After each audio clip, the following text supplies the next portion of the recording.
Can't ask the Treasury. I've only just got here. Maybe next month. This fellow will be cheap. Next month will be too late. You know, Dravetti's planning another trip south. He'll grab anything he can at Luxor. We have to do something now or we're going to lose this.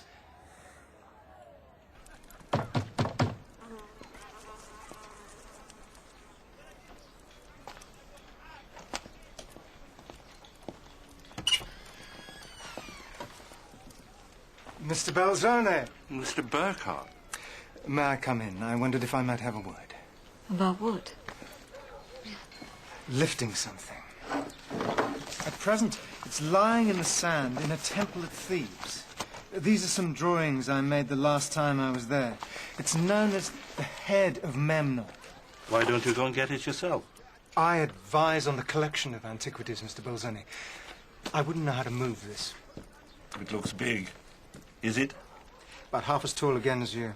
And how much does it weigh? No idea. Now, it's solid granite, so I suppose the answer is heavy, very heavy. And how near to the river? It's about 4 miles. I'm sure it is possible. Why don't I go and take a look for you? Then I can give you a full report. There's just no time. You see, it's 2 months there and back on the Nile. And even as we speak, the treasures of ancient Egypt are being ransacked at Thebes. Further south, the temples of Nubia are extraordinary and untouched so far. But it won't be long before the dealers move in there too. These artifacts are priceless, and as a civilized people, we must preserve them. Now, the British consul and myself wish to make a gift of this head to the British Museum as the start of a national collection.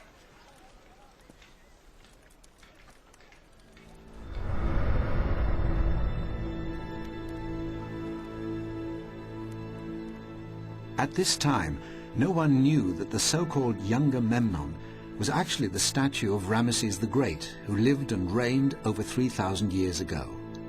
A man who would influence the life of Giovanni Belzoni more than the Italian adventurer could possibly have imagined.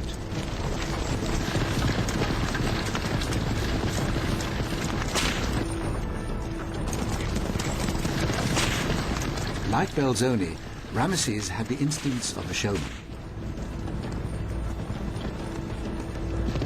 And with his red hair, he had a memorable presence.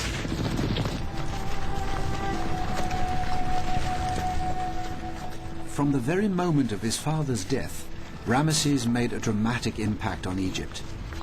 He began by flouting tradition. Previously, Egyptian kings had postponed all important decisions until 70 days after the death of their predecessors.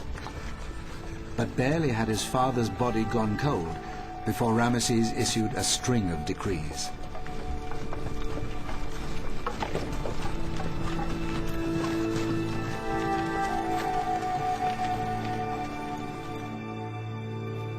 He now dreamt of becoming Egypt's most formidable warrior, the creator of a massive empire. But above all, Ramesses wanted to leave his mark by being Egypt's greatest builder. And it was to be through his temples, monuments and statues that Giovanni Belzoni would discover him.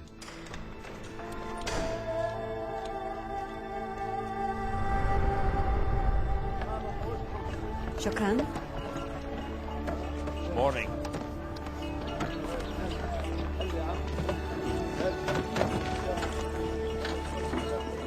Henry Salt, June 28, 1816. Mr. Belzoni is requested to prepare the necessary implements for the purpose of raising the head of the statue of the younger Memnon and carrying it down the Nile. Mr. Belzoni will spare no expense or trouble in getting it as speedily conveyed to the banks of the river as possible. Mr. Belzoni will have the goodness to keep a separate account of the expenses incurred.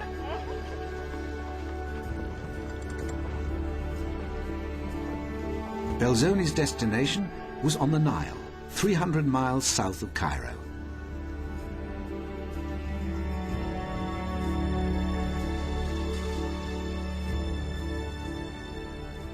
Luxor was a town built on the ancient city of Thebes, once the religious center of Egypt. Ahead of Belzoni lay a land which contained the rich legacy of generations of pharaohs.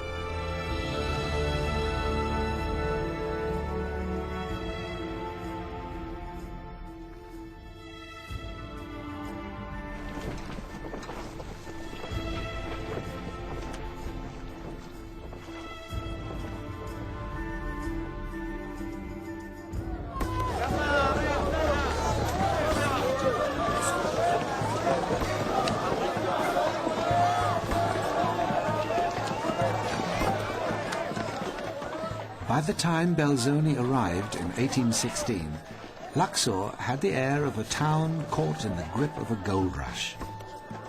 Thanks to Europe's newly found fascination with Egypt, its antiquities were rapidly finding their way into the hands of the fashionable in Paris and Turin. The treasure hunters and dealers jealously guarded their territory, and Belzoni was not welcome here.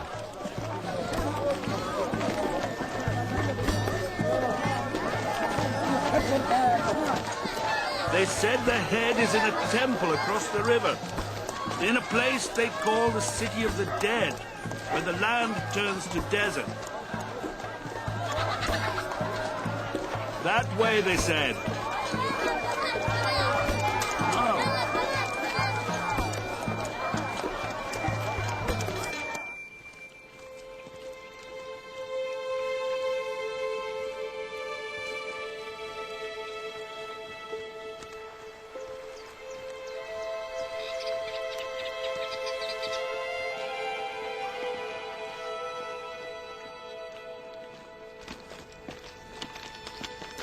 Long way, ain't it?